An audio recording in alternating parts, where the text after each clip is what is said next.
Guys welcome. हामी चाहिँ नि अब फेरि हिँडेको अवस्था पुरै ससुराली गाइज त्यस्तो छ।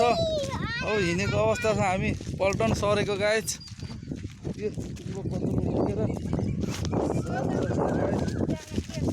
त्यस्तो छ, यस्तो घाममा हिँड्ने छ। अब जङ्गलबाट टाटा बाई बाई गरियो गाइज। हेर्ने गाह्रो छ। ऐसे ठक्क केटा हो, दियो दियो लो दुःख छ गाइस। तारो उता भरिया दाइले बिसाउने भारी सुनमाया डाँडैको चौतारी हो क्या गाइस। ससुराली कुखुरा हेर्ने कराह चारा चुरुङ्गी यतातिर कालो मान्छे आइरह भयो guys.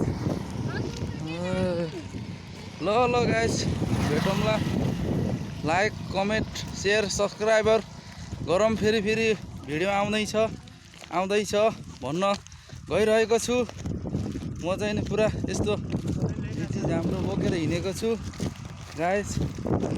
Okay take care, bye by.